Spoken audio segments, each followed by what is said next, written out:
আমি আগের দিন বললাম যে আপনার ছেলের ট্যালেন্টের ডেভেলপমেন্টের জন্য মায়ের ভূমিকা গুরুত্বপূর্ণ, খাওয়া দাওয়ার ভূমিকা গুরুত্বপূর্ণ, ফিজিক্যাল এক্সারসাইজের ভূমিকা গুরুত্বপূর্ণ।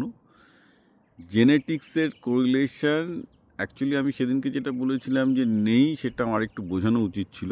সায়েন্টিফিক বলে যে আছে, বাচ্চাদের ক্ষেত্রে 10-20% অ্যাকচুয়ালি থাকে, বড় হলে সেটা বেড়ে যায়। কারণটা আসছে অ্যাকচুয়ালি সমস্যাটা কী হচ্ছে এখন, আপনি যদি এখন সায়েন্টিফিক রিসার্চ পেপার খুঁজতে যান, তাহলে এটা হেরিডিটির সাথে যে ব্রেনের রিলেশনশিপ যেটা পাওয়া যাচ্ছে, সেটা কিন্তু খুব কমপ্লেক্স ব্যাপার।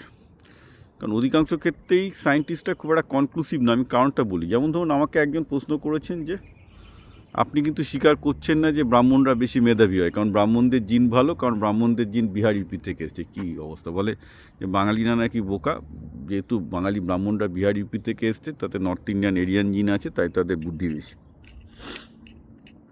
দাঁড়ান, মেন ব্যাপারটা হচ্ছে আমরা একটু সায়েন্টিফিক্যালি দেখি। দেখুন, মেধাবী হওয়ার জন্য কোনো ট্যালেন্ট জিন বলতে কোনো জিন নেই।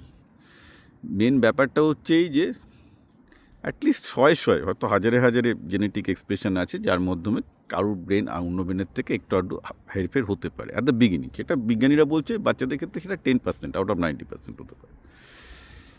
এইবার এটাও বিজ্ঞানীরা বলছে যে ধরা যাক কোনো একটা বাচ্চার 10% জেনেটিক অ্যাডভান্টেজ আছে, কিন্তু সে যদি ঠিকঠাক পরিবেশ না পায়, মানে ঠিকঠাক খাবার না পায়, তার মা যদি তাকে ঠিকঠাক ওয়ার্ডগুলো না শেখে, অর্থাৎ তার যদি ব্রেনের ওয়ারিং ঠিকঠাকভাবে না হয়, সে তোর 10%টা -50%-এ চলে যেতে পারে। সুতরাং ওই 10% যে জেনেটিক অ্যাডভান্টেজ নিয়ে কেউ যদি জন্মায়, ইটস ইমেটেরিয়াল। ওকে, দেখুন মেন ব্যাপারটা যেটা দাঁড়াচ্ছে সেটা হচ্ছে এই যে বাঙালি কিন্তু মানে ব্রাহ্মণদের ক্ষেত্রে আপনারা দেখতে পারেন যে ব্রাহ্মণরা সমস্ত হাই পজিশনগুলো দখল করে আছে, তার কারণ ইতিহাস। কারণ ব্রাহ্মণ ফ্যামিলিতে পড়াশোনার চল ছিল। এবার পড়াশোনা মানে কি, সেখানে ব্রেনের ওয়ারিং বেশি করতে হয়। আপনি ভেবে দেখুন যে ব্রাহ্মণরা বংশানুক্রমে তারা পড়াশোনা করে, তাদের পুজো অর্চনা যা পড়াশোনার কাজটা তাদের হাতেই ছিল। এবার যখনই পড়াশোনা করছে তাকে অনেক বেশি ওয়ার্ড শিখতে হচ্ছে। একটা ব্রাহ্মণ আজকে আমরা যদি মানে নবম আমলে দেখি, সে সময় কী দেখব যে একটা ব্রাহ্মণ 5টা করে ভাষা জানতো। আজকে নবকৃষ্ণদেব থেকে শুরু করে 5-6টা ভাষা জানতো। দ্বারকানাথ ঠাকুর 5-6টা ভাষা জানতো। 5-6টা ভাষা জানা মানে কি, তার ব্রেনের ওয়্যারিং খুব ভালো করতে হচ্ছে। কারণ প্রতিটা ভাষা জানা মানে সে ততগুলো শব্দ জানছে, ততগুলো শব্দ মনে রাখতে হচ্ছে, ততগুলো শব্দের কন্টেক্সট মনে রাখতে হচ্ছে। অর্থাৎ তার ব্রেনকে তাকে কন্টিনিউয়াসলি বুনুন, যেটা আমি আগের দিন বললাম যে ব্রেনের ওয়্যারিং ভালো হচ্ছে, আগের ভিডিওটা দেখবেন, রাইট? তো ন্যাচারালি একটা ব্রাহ্মণকে যেহেতু ছোটোবেলা থেকে, বিশেষ করে পশ্চিমবাংলার কন্টেক্সটে বলছি, আমি যদি নবম আমলের ব্রাহ্মণদের দেখি, তাদের দেখা যাচ্ছে আরবি, ফার্সি, সংস্কৃত, বাংলা, ইংরাজি 4-5টা ভাষা শিখতে হতো, বিশেষ করে যদি আমি 19th সেঞ্চুরি প্রথমের দিকে যাই। এবং বিজ্ঞানীরা বলছে যে এতগুলো ভাষা যারা শিখবে তাদের ব্রেন অটোমেটিক্যালি ভালো হবে, কারণ অনেকগুলো ভাষা শিখলে ব্রেনকে ছোটোবেলা থেকে ওয়্যারিং অনেক বেটার হতে শুরু করে। ওকে, মেধাবী হবে। এবং অধিকাংশ মেধাবী লোকেদের অনেকগুলো ভাষা তারা অনায়াসে বলতে পারে, বিকজ তার ব্রেনের ওয়্যারিংটা বেটার।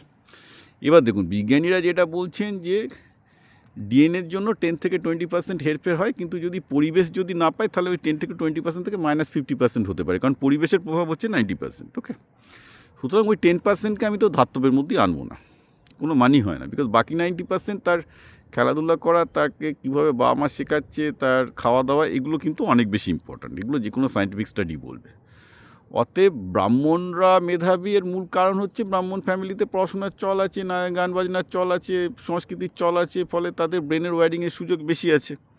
ওকে, এটার কারণ যে তাদের উত্তর ভারতের ডিএনএ এবং উত্তর ভারতের ডিএনএ, এরিয়ান ডিএনএ মানে তাদের বুদ্ধি বেশি, এরকম কোনো সায়েন্টিফিক কোনো স্টাডি নেই, প্লিজ।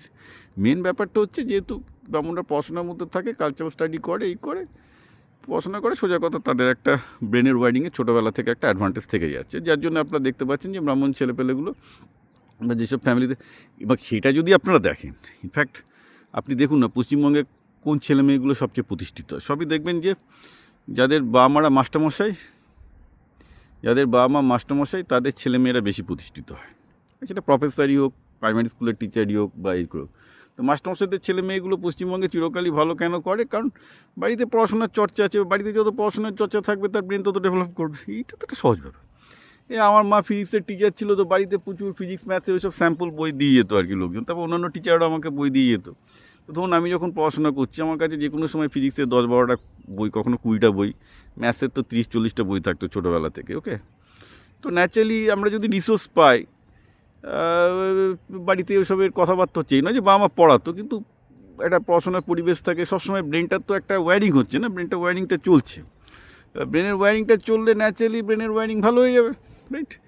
এটা তো একটা ব্রাহ্মণ অব্রাহ্মণের ব্যাপার না, যে কোনো শিক্ষক ফ্যামিলির ছেলেমেয়েরাই দেখবেন ভালো করছে একাডেমিক্যালি অন্যদের থেকে, তার একটা বড় কারণ হচ্ছে যে ব্রেনের ওয়্যারিং, একটা সুযোগ পাচ্ছে, পরিবেশ তাকে সুযোগ দিচ্ছে। মানে ডিএনএ 10%, 90% হচ্ছে অ্যাকচুয়াল ওয়্যারিংয়ের কাছে।